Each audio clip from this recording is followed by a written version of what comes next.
아브라함은 믿음의 사람이었습니다. 하나님은 우리에게서 믿음을 찾기를 원하십니다.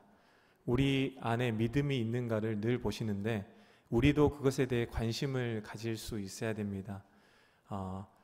이런 이야기를 들었어요. 믿음의 유통기한은 하루다.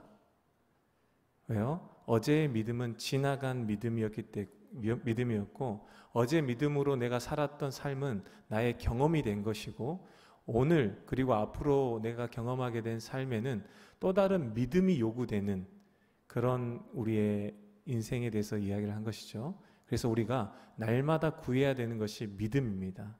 하나님 오늘을 살 믿음을 주시고 또 내일을 믿음으로 살 수 있도록 내일 또 믿음을 구해야 되는 것이죠. 때때로 우리 안에 있는 믿음이 연약해졌다라고 생각될 때 너무 낙심 마시고 하나님께 믿음을 구하시면 됩니다. 이 자리가, 이 시간이 믿음이 새롭게 되는 시간입니다. 믿음이라고 하는 것은 단지 내 어떤 신념이나 의지가 굳건해진다라는 의미라기보다는 믿음에 대한 정의로 하나님과의 관계의 역동성이라는 것을 생각하셨으면 좋겠어요. 하나님과 관계 안에서 그분을 내가 얼마만큼 신뢰하고 의지하고 바라보게 되는가라는 차원에서 내 눈이 가려질 수도 있고 내가 그분에 대한 신뢰가 약해질 수도 있고 의심이 쌓일 수도 있는 거잖아요. 그러니까 믿음이 약해지는 것은 어찌 보면 자연스러운 것입니다. 그런데 믿음을 다시 새롭게 하고 다시 하나님을 향한 시선과 하나님을 향한 신뢰를 회복하지 않는 것은 우리의 책임이 되는 것이죠. 이 시간이 우리의 믿음이 새로워지는 시간이 되기를 바랍니다. 말씀 앞에서 주어지는 믿음으로 말미암아 주님을 새롭게 보게 되고 내 자신을 말씀으로 보게 되고 또 주님에 대한 신뢰가 더욱 깊어져서 우리가 이 예배 시간을 지나고 다시 한번 돌아갈 때는 믿음이 충만한 상태로 돌아가서 믿음으로 사는 삶이 버겁지 않게 되기를 바랍니다. 오늘 말씀에 보면 아비멜렉과 그 군대 장관 비골이 아브라함을 찾아옵니다. 근데 이게 상당히 좀 충격적인 일이에요. 정치인들의 이렇게 습성상 뭔가 높은 자리에 있고 이렇게 힘 있는 사람이 이렇게 조금 낮은 자리에 있고 힘없는 사람을 먼저 찾아가기란 쉽지가 않죠. 그리고 찾아간 이유를 보니까 아브라함에게 이렇게 동맹을 맺자라고 서로가 침범하지 말고 내가 당신에게 친절하게 대한 것처럼 당신도 나에게 친절하게 대해달라고 부탁을 하러 가는 자리예요. 우리가 알듯이 아브라함은 한 족장입니다. 족장이고요. 그리고 객이에요. 그런데 블레셋의 왕이었던 아비멜렉 그리고 그곳에 군대 장관 비골이 찾아왔다라는 것이죠. 창세기 21장 22절 말씀을 함께 다시 보겠습니다. 그때의 아비멜렉과 그 군대 장관 비골이 아브라함에게 말하 이르되 네가 무슨 일을 하든지 하나님이 너와 함께 계시도다. 아멘. 아비멜렉이 아브라함을 찾아온 이유, 그래서 화친을 맺자고 하고 동맹을 제안한 이유, 이렇게 갑이 아니라 을의 어떤 태도로 나온 이유가 아브라함에게 있지 않고 아브라함과 함께 계신 하나님께 있다는 것을 말씀하고 있습니다. 저와 여러분이 하나님을 모르는 사람, 하나님을 아는 사람을 포함해서 모든 사람에게 들어야 될 그 가장 복된 말이 이 말인 것 같아요. 당신이 무슨 일을 하든지 하나님이 함께 계시는 것을 우리가 보고 있습니다 라는 말이죠. 아비멜렉은 아브라함과 함께 하시는 하나님에 대한 두려움을 가지고 있었습니다. 갈대아우르 그 지역의 강을 건너온 사람이 25년간 살아온 삶을 보고 내린 그 결론이죠. 그 결론이 무엇이냐면 그 인생은 우리가 사는 삶과 방식이 다르다라는 겁니다.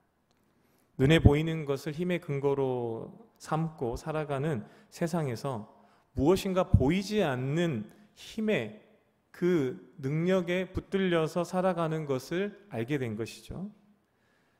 사실 힘으로 치면, 능력으로 치면 아비멜렉이 더 힘이 있고 능력이 있습니다. 돈은 내가 더 많고 힘은 내가 더 센데, 경제적으로, 환경적으로. 하지만 이 아비멜렉이 아무리 생각해도 자기에게 없는 것이 있다라는 것이에요.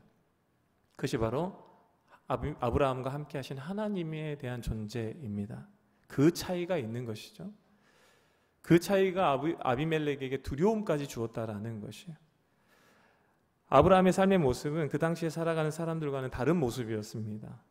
당시 자신이 살던 것을 떠난다라고 하는 건, 요즘은 이사도 자주 가고 이민까지도 가지만 당시에는 살던 그곳을 떠난다고 하는 것은 모험이었습니다. 무모한 일이었어요.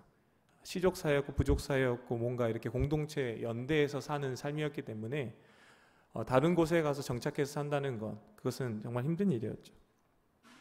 그런데 또 아브라함이 살아가는 삶의 모습이, 다른 부분들이 재물의 갈등이 있을 때, 관계의 갈등이 있을 때 풀어가는 방식이 달랐어요.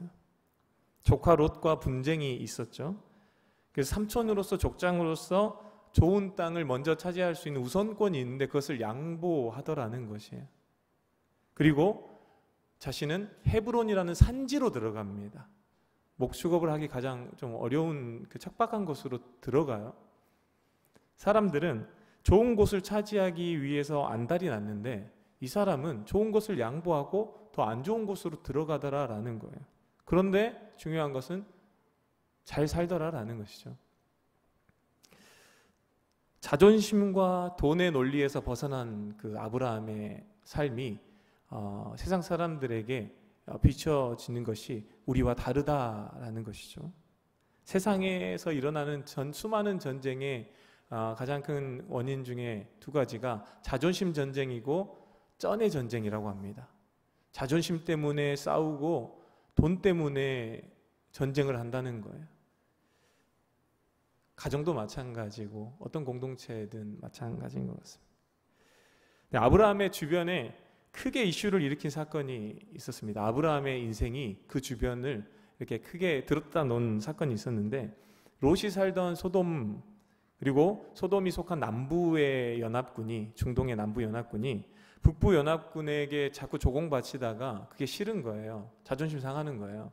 그래서 이제 조금 때를 받다가 이렇게 북부 연합군을 물리치려고 이렇게 계획을 세웠습니다. 그런데 그 계획이 수포로 돌아갔어요. 북부 연합군이 엄청 셌던 것이죠. 준비하고 이렇게 다짐하고 쳐들어갔는데, 싸웠는데, 선빵을 날렸는데도 졌어요. 그러니까 그리고 그 가운데서 롯의 재산을 뺏기고 롯이 포로로 잡혀간 사건이 있잖아요.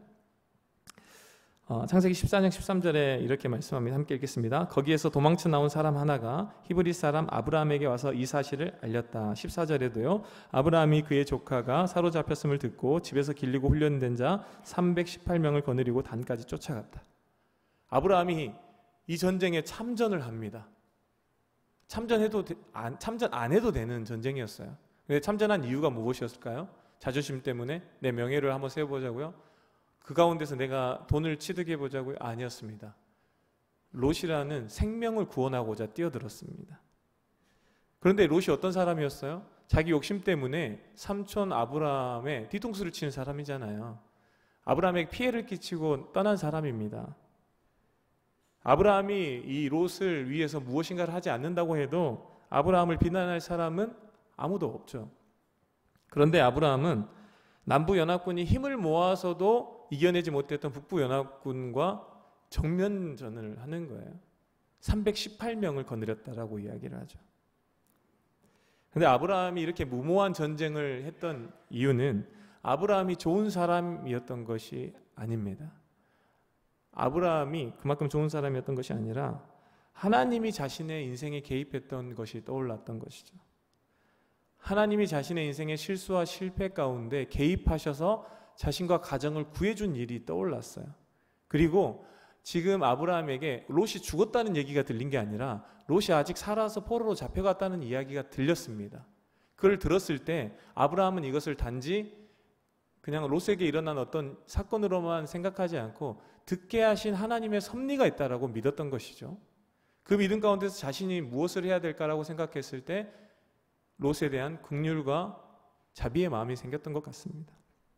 그러니까 아브라함이 롯을 긍휼히 여기고 그런 전쟁에 목숨을 걸고 뛰어들었던 것은 하나님께서 자신의 실패 가운데 개입하셔서 자신을 구원해 주셨던 그 긍휼을 입었기 때문에, 구원을 받아본 사람이 그런 마음이 들어서 그렇게 무모하게 보이는 일을 했던 것이죠. 이웃을 위해서 자신을 희생하는 놀라운 희생을 보여준 아브라함입니다. 그 가운데 하나님이 역사하셨죠. 창세기 14장 20절에 전쟁이 끝난 그 시점에 이렇게 돌아와요. 아브라함이 이겼어요. 318명으로 북부 연합군을 이겼습니다. 이기고 돌아오는데 소돔 왕도 나옵니다. 환영 인파죠. 그리고 살레망 멜기세덱이 나왔다 그랬어요. 하나님의 제사장이 나와서 멜기세덱이 이렇게 이야기합니다. 창세기 14장 20절에 이렇게 말씀합니다. 함께 읽겠습니다. 너희 대적을 내 손에 붙이신 지극히 높으신 하나님을 찬송할지로다 하매 아브라함이 그 얻은 것에서 10분의 1을 멜기세덱에게 주었더라. 아멘. 제사장이 하는 역할이 이거예요. 뭐예요? 내 힘으로 이긴 것 같아요. 내가 잘해서 무엇인가를 승리를 얻고 뭔가를 성과를 낸 것 같은데 그때 나타나서 뭐라 그래요? 당신이 한 게 아니라 하나님이 하셨습니다라고 이야기하는 거예요. 저와 여러분이 할 일입니다. 하나님의 사람들이 무엇인가 좋은 결과를 내었을 때 그 결과 앞에서 기뻐할 때 그 기쁨을 내가 취하려고 할 때 그때 틈을 만드셔야 돼요. 어떤 틈이에요? 당신이 아니라 당신과 함께 하신 하나님의 일입니다라는 이야기를 하신 거예요. 그래서 아브라함이 여기서 신앙 고백을 하죠. 10분의 1을 멜기세덱에게 주면서 바치면서 맞습니다. 하나님이 하셨습니다라는 것입니다. 그리고 이후에 당연히 전쟁의 승리자들이 취해야 되는 전리품을 취하지 않았다라고 이야기를 해요. 이유는 하나님께서 하신 일에 자신을 드러내고 싶지 않은 것입니다. 하나님이 하셨다라는 것이죠. 주변 사람들은 알게 됐어요. 무엇을 알게 됐을까요? 아브라함이 돈 때문에 자존심 때문에 이 전쟁에 참전한 게 아니라 사랑과 구원의 마음을 가지고 참전했다라는 그 순수함을 깨닫게 된 것이죠. 희생의 전쟁을 치렀다라는 것이죠. 사랑이라는 것, 구원이라는 그 가치를 위해서 자신을 희생한 사람, 순수하게 돈이 목적이 아니라 그것을 보게 된 것이죠. 왜요? 세상 사람들은 그렇지 않다라는 거예요. 자존심 세우려고 싸우고요. 돈을 내가 취하려고 싸우는 것이죠. 그리고 사람을 이용해요. 그런데 사람 살리기 위해서 자신의 목숨을 내어놓는 다른 가치관, 다른 삶의 방식을 보게 된 것이죠. 하영록 회장님이라는 분 혹시 아시는 분들 계실지 모르겠습니다. 미국 동부에서 건축 설계 회사 티마스라는 건축 설계 회사를 이렇게 운영하고 계시고 이렇게 비즈니스 사업에서 P31 저것은 무엇이냐면 잠언 31장을 가지고 비즈니스를 하시는 분이에요. 그리고 하나님을 증거하시는 분인데 이분에게 2딸과 아내가 있었답니다. 젊은 시절 30대 초반에. 그리고 미국에 잘 나가는 회사에 다녔어요. 그런데 이분이 고속도로에서 갑자기 심장에 발작이 나서 쓰러지셨답니다. 심실빈맥이라고 심장 근육에 이상이 생기는 병이었어요. 그래서 심장이 계속해서 근육에 풀려버리니까 이상이 생겨서 심장이 너무 빨리 뛰다가 죽게 되는 병이래요. 심장의 근육은 회복이 안 된다고 그러네요. 그래서 계속해서 심장의 근육은 손실되고 심장은 빨리 뛰고 결국 그러다가 죽음에 이르는 병. 고칠 치료의 방법도 없고 약도 없습니다. 단 한 가지 심장 이식만이 방법이다라고 했어요. 그런데 심장병 환자 중에 절반이 넘는 분들이 이 이식 수술을 기다리다가 죽는데요.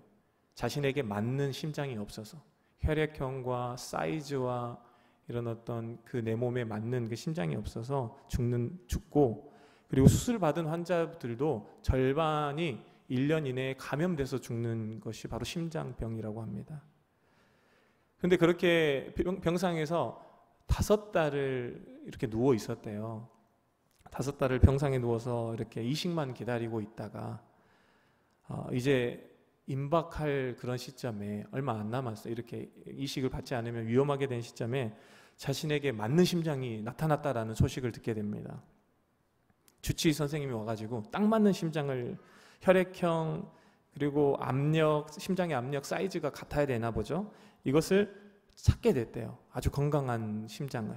그래서 잘 됐다라고 하면서 이렇게 금방 수술합시다 하고 나가면서 이 선생님이 하신 말씀이 인생을 바꿔버렸어요. 뭐라고 이 선생님이 했냐면 그냥 하시는 말씀이에요. 한 3일 전에 교통사고 나가지고 헬기로 오신 분, 그 옆방에 있는 그 여자분의 심장 이식 기다리고 있는데 그분의 심장도 선생님이 이식받을 심장하고 사이즈도 똑같고 혈액형도 똑같고 압력도 똑같은 심장을 기다리고 있어요. 그러니까 무슨 말이냐면 당신은 행운이라는 거예요. 당신이 먼저 와서 기다리고 있었기 때문에 그 심장을 받았지, 안 그랬으면 저 여자분이 받았을 거다 이거죠. 그러니까 당신은 잘 됐다 이거예요. 근데 하영록 회장님이 이분이 불렀대요. 주치의 선생님을. 선생님 잠깐만요. 그러면서 옆방에 그 여자분이 얼마나 살 수 있는지를 물었대요. 왜 물어봐요? 물어보니까 저분은 이틀만 살 수 있다라고 합니다. 의료진들의 평가에 의하면 이틀 안에 돌아가실 거라고요. 그러니까 하영록 회장님이 그랬대요. 그러면 저는요? 선생님은 일주일을 살 수 있습니다. 만약에 조금 더 치료를 이렇게 관찰을 잘하면, 이렇게 관리를 잘하면 3주까지는 어떻게 버틸지 모릅니다. 최소 일주일, 최대 3주일. 그럼 여러분들 어떻게 대답하겠어요? 네, 알겠습니다 하고 이렇게 안녕히 가세요, 수술 준비하시죠, 이렇겠죠. 근데 이 하영록 회장님이 뭐라고 얘기하시냐면, 그게 정말이냐고, 저분이 이틀 뒤에 돌아가시냐고. 그렇다라고 하니까, 그러면 그 심장을 저 여자분에게 주세요라고 했답니다. 제가 이식받을 심장을 저 여자분에게 주기를 원합니다라고 해요. 주치의 선생님이 동의를 안 했대요. 펄쩍대었대요. 그럴 수는 없다고. 그리고 선생님이 결정할 게 아니라 선생님 아내분이 결정해야 된다고. 절대 그런 일이 있어서는 안 된다고. 그런데 이 하영록 회장님이 너무나 이렇게 굳건한 거예요. 마음이 정한 거예요. 그래서 그 의지를 꺾을 수가 없어서 결국에 심장을 그 여자분에게 주기로 했답니다. 그런데 이렇게 한 동기가 있습니다. 하영록 회장님이 이야기하시는 건데, 병상에 누워서 5달 동안 심장만 기다리고 있으면서 성경을 많이 읽으셨대요. 성경을 많이 읽고 있는데 하나님께서 내 인생에 무엇을 원하시는가 생각하면서 성경을 읽었대요. 그런데 다른 때랑 다르게 그 말씀이 와닿는데, 어떤 말씀이었냐면 내 이웃을 내 자신같이 사랑하라 라는 말씀이 와닿았대요. 아, 나는 하나님은 사랑하고 이웃은 그냥 그렇게 대해도 되는 줄 알았는데, 내 이웃을 내 자신같이 사랑하라, 그것이 하나님 사랑이랑 똑같은 것이다 라고 말씀하신 말씀에 감동이 와서 그 말씀을 붙들고 아내분이랑 계속 기도를 했대요. 이제 앞으로 나가서 다시 내가 건축회사 일을 하면 우리 회사는 이웃을 섬기는 회사, 이웃을 살리는, 돕는 회사로 이렇게 경영 비전을 다시 세웠다라는 거예요. 그 마음을 굳건하게 붙잡고 있는데 딱 자신의 심장이 왔고, 그리고 그 의사 선생님이 괜한 소리를 하셔가지고 그 소리에 마음에 감동이 오는 것이, 그 심장을 저 여인에게 주는 것이 내 몸같이 사랑하라는 그 말씀에 순종하는 것이라는 생각을 하고 줬다라는 거예요. 그 이후 일주일 뒤에 이 하 회장님이 호흡곤란으로 혼수 상태까지 빠집니다. 의료진이 어떻게든 살려보려고 합니다. 그러다가 버티고 버텨서 혼수 상태를 지속하다가 한 달 만에 극적으로 다른 심장을 이식받게 됩니다. 약한 심장이었지만 이식받고 기적적으로 새 삶을 살게 됐습니다. 근데 이런 희생을 보여준 하영록 회장님의 인생에 놀라운 일들이 펼쳐져요. 젊은 나이에 이렇게 회사를 그만두고 계속해서 병원비로 돈이 너무 많이 들어가니까 돈이 하나도 없고, 이제 심장 이식 수술은 받았는데 약을 처방을 못 받고 약을 빌려서 먹어야 되는 수준까지 갔는데, 바로 이웃에 살던 분이 이웃집 부부가 2천만 원을 그냥 줘버립니다. 안 갚아도 된다라고 하고 그냥 주세요. 그리고 만약에 갚아야 된다라고 생각하면 다른 분을 도와주세요라고 주십니다. 그리고 회사가 이렇게 세워진 지 얼마 안 돼서 실적이 없는 그 하영록 회장님과 회사에 놀라운 일이 벌어지는데, 미국에서 가장 큰 신용카드 회사의 건설 프로젝트가 이 하영록 회장님의 건설 회사로 이렇게 들어오게 됩니다. 업계에선 충격적인 일이었대요. 팀 하스라는 이 하영록 회장님의 회사는 현재 미국 건축계 권위 있는 상들을 다 휩쓸었대요. 그리고 청년들이 일하고 싶은 100대 기업으로 선정됐고, 미국 정부의 건축 관련 자문이사로 이분이 활동을 하신다고 합니다. 6년 만에 심장이 발작이 났어요. 그리고 극적으로 또 새로운 심장도 이식받게 됩니다. 2번의 기회가 다시 소진돼서 이제 심장 이식은 2번 이상 안 해주는데 법이 바뀌었습니다. 법이 바뀌어서 첫 번째 받은 약한 심장은 카운트가 되지 않아서 한 번 더 기회가 있습니다라는 소식까지 듣게 됐어요. 그래서 심장 혈관이 2개 막혔는데 심장 이식을 한 번 더 받을 수 있게 됐습니다. 이 모든 일이 하영록 회장님의 간증에 의하면 심장을 양보한 그 순간부터 일어난 일이래요. 하영록 회장님이 양보한 심장을 받은 여성분이 지금도 잘 살아 계신다고 합니다. 그 심장 그대로. 이 여성분이 초청을 했어요. 아니 그러겠어요? 초대해가지고 자기 집에서 잔치를 열었대요. 30명 정도 가족이 모여 있었답니다. 그런데 하영록 회장님, 그 집에 초대된 하영록 회장님을 바라보는 눈빛들이 감사의 눈으로 반짝였대요. 모두가. 근데 알고 보니까 그 모든 사람들이 다 무슬림이었다라고 합니다. 이슬람 사람들이었대요. 이슬람 사람들이 그리스도인 한 사람을 앞에 두고 너무나 고마워서 감격해서 잔치를 벌이고 있는 모습이죠. 여러분, 거룩이라고 하는 단어는 어떤 우리가 깨끗함이라고 생각할 수도 있지만 거룩은 구별됨이라고 이야기를 하죠. 그런데 거룩이라는 말이 구별됨을 넘어서 하나님과의 연합된다라는 의미를 가지고 있다고 합니다. 베드로전서 1장 16절 말씀 함께 읽겠습니다. 기록되었으되 내가 거룩하니 너희도 거룩할지어다 하셨느니라. 아멘. 하나님이 우리에게 거룩하라고 하는 것이 도덕적으로 윤리적으로 완전하라라는 의미가 아니라 그런 모습을 띄어가게 되지만, 그런 열매들이 맺혀가게 되지만 본질적으로는 완벽한 사람이 아니라 하나님과 관계가 온전해진다라는 것을 이야기하는 것이죠. 하나님과 그만큼 친밀해진다라는 것을 이야기하는 것이 하나님과 가까워진다라는 것이죠. 마음도 생각도 뜻도 결정도 선택도, 그것이 하나님을 닮아가는 것, 하나님과 관계 안에서 하나님의 관점으로 보게 되고 하나님의 뜻을 선택하게 되고 하나님의 마음을 품고 하나님의 의지가 나의 의지가 돼서 결정하고 걷게 되는 것을 이야기하는 것이죠. 여러분, 그리스도인의 구별됨이 무엇이냐면 하나님을 드러내는 데 있습니다.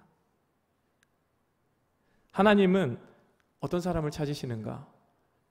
이렇게 이웃을 사랑할 줄 아는 사람을 찾으십니다. 다른 말로 그 하나님의 심정을 품은 사람을 찾으세요. 이웃 사랑을 위해 자신의 생명을 담보로 내어주는 사랑, 누가 보여주신 사랑이에요? 예수 그리스도께서 우리를 위해서 보여주신 사랑이잖아요. 자신의 생명을 내어주고 우리를 살리신 사랑이잖아요. 자신의 생명을 우리에게 이식해 주시고 자신은 죽으시는 그 사랑이지 않습니까? 하나님은 그것을 통해서 자신을 드러내기를 기뻐하셨어요. 예수님께서 보이시는 것이 하나님과 얼마나 연합된 자로 살아가야 되는가, 그리고 하나님께 얼마나 순종된 자로 살아가는 그 삶의 본을 보여주셨잖아요. 예수님은 하나님과 내가 하나다라고 얘기하실 정도로 친밀하셨고, 하나님이 말씀하신 모든 뜻을 자신의 삶을 통해 이루시는 것으로 내 뜻이 이루어지는 것이 아니라 하나님의 뜻을 이루는 삶을 사셨다라는 거예요. 그걸 통해서 하나님께서 기뻐하셨고 우리에게 그런 도전을 하시는 거죠. 하나님은 아브라함의 인생을 통해서 하나님 드러내기를 기뻐하셨습니다. 자존심과 돈의 논리로 살아가는 세상 속에서 give and take, 내가 받을 것이 없으면 주지 않는 그런 세상 속에서 이웃사랑, 조건 없이 주고받는, 그냥 주는 것, 그 이웃사랑을 몸소 보이는 하나님의 사람들 통해서 하나님이 자신을 드러내기를 기뻐하신다는 거죠. 그런 우리를 통해 하나님께서 영광 받으신다라는 것입니다. 사도행전 13장 22절 말씀만 보고 마치겠습니다. 사도행전 13장 22절 함께 읽겠습니다. 그 다음에 하나님께서는 사울을 물리치시고서 다윗을 그들의 왕으로 세우시고 증언하여 말씀하시기를 내가 이새의 아들 다윗을 찾아냈으니 그는 내 마음에 드는 사람이다. 그가 내 뜻을 다 행할 것이다 하셨습니다. 아멘. 여러분의 소원이 무엇입니까? 하나님께서 찾으시고 하나님께서 우리를 통해서 하고자 하시는 일은 우리를 통해서 하나님의 뜻을 이루고자 하시는 거예요. 하나님의 뜻을 이루고자 하시는 것입니다. 그것은 어떤 사람을 통해서 일을 하신다는 거예요? 내 마음에 맞는 사람, 내 마음에 드는 사람, 내 마음과 같은 사람, 내 생각과 같은 사람, 그 사람을 통해서 하나님이 뜻을 이루신다라는 거죠. 얼마나 놀라운 인생입니까? 내 뜻만 이루어지고 내 하는 일에만 그 열매가 풍성한 인생이 아니라 하나님의 뜻이 나의 인생을 통해 이루어지는 것이고, 하나님이 어떤 일을 하실 때 나를 통해서 일하신다고 하는 것은 정말 놀라운 축복인 것이죠. 저와 여러분의 인생에 하나님의 뜻이 이루어지기를 바랍니다. 하나님의 일하심을 경험하게 되길 바랍니다. 하나님, 사람들의 일을 경험하는 게 아니라 하나님 수준의 일을 경험하길 원합니다. 그것은 주님 닮은 사랑의 사람, 주님 닮은 순종의 사람을 통해서 하신다는 것. 하나님은 어떤 특별한 사람을 통해서 하시는 게 아니라 순종의 사람을 통해 일하시고 하나님을 사랑하는 사람을 통해서 그렇게 일하신다라는 것이고, 사랑하기 때문에 내 것을 하나님께 그냥 내어 드릴 수 있는 사람을 통해서 하나님 놀라운 일들을 행하신다는 것입니다.